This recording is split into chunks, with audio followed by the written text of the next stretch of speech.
3월 22일에 개최된 제15기 제1차 최고인민회의 인사에서 김여정이 국무위원회의 국무위원으로 임명되지 못했다. 김정은이 해임시킨 거나 진배 없다. 3월 23일 노동신문의 관련 기사는 김정은이 국무위원장으로 재추대된 직후 국무위원회 구성안을 제의했다고 했고, 대의원들이 선거를 진행해서 모두 통과시켰다고 했다. 여기서 김정은이 이미 국무위원회 조직을 짜왔다는 것과 직접 김여정을 탈락시켰다는 사실을 알 수 있다. 지난 9차 당대회에서 당부장으로 승진하면서 웃었던 김여정이 이번 최고인민회의에서는 쓴맛을 본 것이다. 그것도 지난 14기에는 7명밖에 안 되었던 국무위원이 이번에는 11명이나 되었는데도 그 안에 포함되지 못한 것은 김여정에게는 매우 뼈아픈 일이다.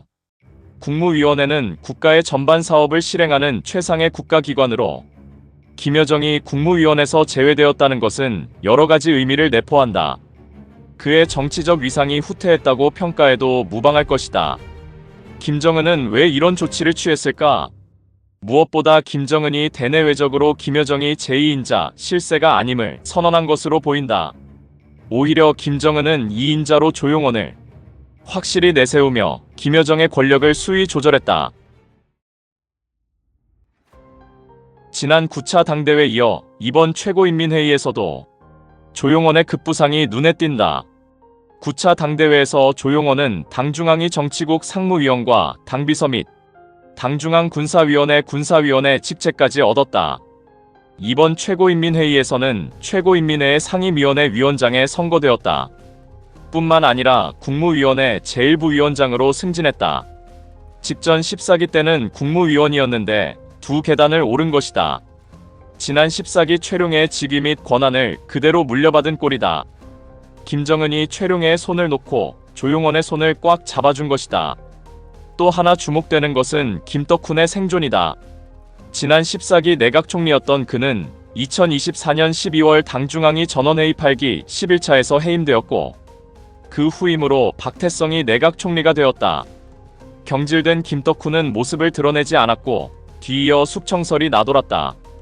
2026년 1월 19일 김정은이 용성기계연합기업소 준공식장에서 내각 부총리 양승호를 공개적으로 비판하면서 해임했는데, 이때 김덕훈에 대해서도 정책 지도를 태공하고 구경꾼 노릇을 했다라고 강하게 비판했었다. 숙청설이 기정사실화되는 가운데 김덕훈이 그의 존재감을 다시금 드러낸 것이다. 물론 그 전에 가졌던 직책에서 강등되었지만 내각 제1부총리직으로 국무위원회 국무위원으로 살아남았다. 김정은이 사상투쟁을 시킨 후 다시 한번 기회를 준 것이다. 김정은의 지도부 길들이기 통치 방식이 다시 재현된 것이다. 통일전 선부장으로 대남 사업을 책임졌던 김성권도 마찬가지로 보인다. 숙청되지 않고 최고인민회의 상임위원회 부위원장에 그 이름을 올렸다. 이번 최고인민회의 선거에서 가장 큰 특이점은 최고검찰소 소장을 국무위원회 국무위원으로 임명한 것이다. 노동신문 관련 기사는 회의는 최고검찰소 소장을 임명하였으며 최고재판소 소장을 선거하였다라고 보도했다. 우리식 검찰총장은 임명하고 대법원장은 선거했다고 그 차이를 분명히 밝히고 있다. 김정은이 검찰총장을 각별히 여기는 것을 알 수 있는 대목이다. 관련 다른 기사에서는 김철원 최고검찰소 소장이 국무위원회 국무위원으로 임명된 사실도 알렸다. 이거야말로 엄청난 파격적 인사가 아닐 수 없다. 이번 15기 국무위원회 조직을 보면 내각의 부처장을 물론 부총리들도 국무위원이 될 수 없는 체계이다. 적어도 내각의 제1부총리 정도가 되어야 국무위원에 임명될 수 있는 구조이다. 지난 14기 김여정의 국무위원 임명이 파격적 인사라면 이번 15기 검찰수장의 국무위원 임명은 더 충격적 파격 인사라고 할 수 있다. 어찌 보면 김정은이 김여정의 자리를 검찰수장에게 넘겨준 꼴이 된다.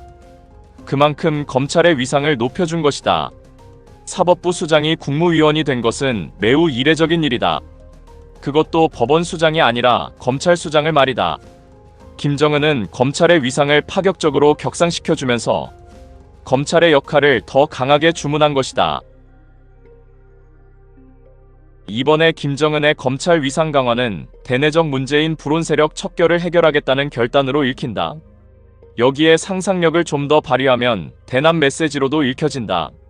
최근 여권은 단독으로 검찰 폐지 법안을 통과시켜 검찰 기능을 행정안전부 산하에 두려고 시도하고 있다. 이는 사법부의 독립을 무너뜨리는 행위이다. 김정은은 보란듯이 반대로 검찰의 위상을 높여주며 동시에 사법부가 내각에 속하지 않고 독립기관임을 부각시키고 있다. 인정하고 싶지 않아도 현재 이재명 정부와 여권은 북한보다도 더한 후진성을 드러내고 있다. 김정은이 비웃을 만하지 않겠는가?